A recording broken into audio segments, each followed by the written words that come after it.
मतीरे की राड, एक अनूठा फल युद्ध जिसने इतिहास को चौंकाया। लगभग 380 साल पहले 1644 ईस्वी में राजस्थान की तपती रेत पर एक ऐसा युद्ध लड़ा गया जिसकी मिसाल दुनिया के इतिहास में शायद ही कहीं और मिलती है। यह युद्ध न तो किसी साम्राज्य विस्तार के लिए था, न किसी धन दौलत के लिए, और न ही किसी राजनीतिक वर्चस्व के लिए। यह युद्ध था महज एक तरबूज के लिए। जी हां, एक तरबूज जिसे स्थानीय मारवाड़ी भाषा में मतीरा कहते हैं। यह घटना, जिसे इतिहास में मतीरे की राड, मतीरे का झगड़ा के नाम से दर्ज किया गया है, बीकानेर और नागौर रियासतों के बीच लड़ा गया एक ऐसा खूनी संघर्ष था जिसने हजारों सैनिकों की जान ले ली और जिसकी कहानी आज भी अविश्वसनीय लगती है। युद्ध का बीज, एक बेल और एक फल। यह कहानी शुरू होती है राजस्थान के सीमावर्ती गांवों से, जहां बीकानेर रियासत का सीलवा गांव और नागौर रियासत का जाखनिया गांव एक दूसरे से सटे हुए थे। इन दोनों गांवों की सीमाएं इतनी पास थीं कि अक्सर छोटे मोटे विवाद होते रहते थे। लेकिन किसी ने नहीं सोचा था कि एक दिन एक मतीरा इतना बड़ा संघर्ष पैदा कर देगा। गर्मी का मौसम था और रेगिस्तानी इलाकों में मतीरे की फसल एक महत्वपूर्ण होती है। बीकानेर रियासत के सीलवा गांव के एक खेत में एक मतीरे की बेल उगी।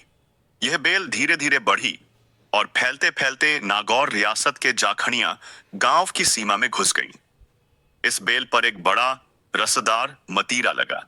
अब यहीं से विवाद की जड़ पैदा हुई।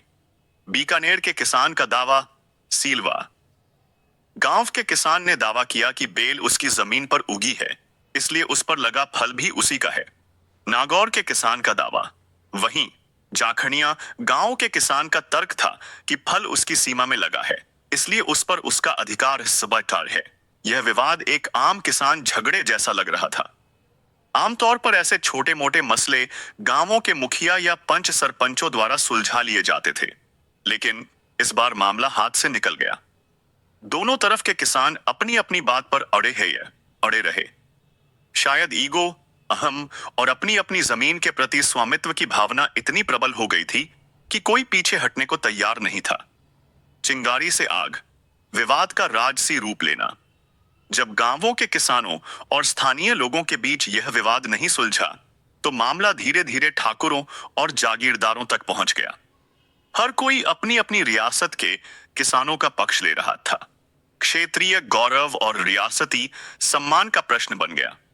स्थानीय नेताओं का दखल। पहले स्थानीय जागीरदारों ने सुलह की कोशिश की, लेकिन जब बात नहीं बनी तो मामला रियासतों के शासकों तक पहुंचा। राजसी अहम। उस समय राजस्थान की रियासतें अक्सर अपनी छोटी से छोटी बात पर भी पीछे हटना पसंद नहीं करती थीं। आत्मसम्मान और प्रभुत्व की भावना बहुत प्रबल थी।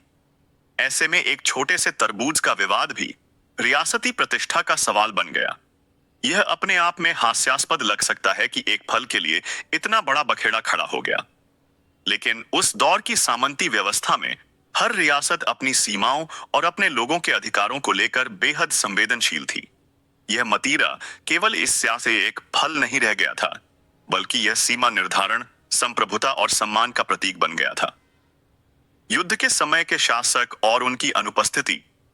जब यह विवाद भीषण युद्ध में बदल गया, तब दोनों रियासतों के तत्कालीन शासक एक अजीब स्थिति में थे। बीकानेर के शासक उस समय बीकानेर के महाराजा राजा कर्ण सिंह थे। वह एक पराक्रमी शासक थे और मुगल साम्राज्य के साथ उनके अच्छे संबंध थे। हालांकि जब मतीरे की राड़ भड़की, तब राजा कर्ण सिंह अपनी रियासत में मौजूद नहीं थे। वह मुगल बादशाह शाहजहां की सेवा में किसी अभियान पर दक्षिण भारत में तैनात थे। नागौर के शासक थे राव अमर सिंह राठौड़, जिन्हें इतिहास में उनकी वीरता और स्वाभिमानी स्वभाव के लिए जाना जाता है। वह एक प्रसिद्ध योद्धा थे और उनकी तलवारबाजी के किस्से आज भी मशहूर हैं। राव अमर सिंह भी उस समय अपनी रियासत में नहीं थे। वह भी मुगल सेवा में थे और दक्कन में ही थे, या कुछ स्रोतों के अनुसार वह शाही दरबार में उपस्थित थे। यह एक विडंबना थी कि दोनों रियासतों के सर्वोच्च मुखिया हजारों मील दूर थे और उनकी अनुपस्थिति में उनके सामंतों और सैनिकों ने एक मामूली विवाद को युद्ध में बदल दिया। जब तक उन्हें इस युद्ध की खबर मिली, और उन्होंने हस्तक्षेप करने का प्रयास किया, तब तक बहुत देर हो चुकी थी। युद्ध की विभीषिका। एक पल के लिए बहा खून। दोनों तरफ से सेनाएं आमने सामने आ गईं। बीकानेर की सेना का नेतृत्व रामचंद्र मुखिया कर रहे थे, जो राजा करण सिंह के एक भरोसेमंद सेनापति थे। वहीं नागौर की सेना का नेतृत्व सिंघवी सुखमल कर रहे थे। यह कोई छोटी मोटी झड़प नहीं थी। दोनों तरफ से हजारों की संख्या में सैनिक, घुड़सवार और पैदल सेना युद्ध के मैदान में उतर गए। तलवारें खिंच गईं, भाले चमक उठे और गोलियों की आवाज गूंजने लगी। रेगिस्तान की रेतीली जमीन खून से लाल हो गई। युद्ध भयंकर था। दोनों तरफ से सैनिक बड़ी संख्या में हताहत हुए। कल्पना कीजिए, एक ऐसे युद्ध की जिसमें कोई बड़ा साम्राज्य दांव पर न हो, कोई विशाल धन संपदा न हो, सिर्फ एक तरबूज हो।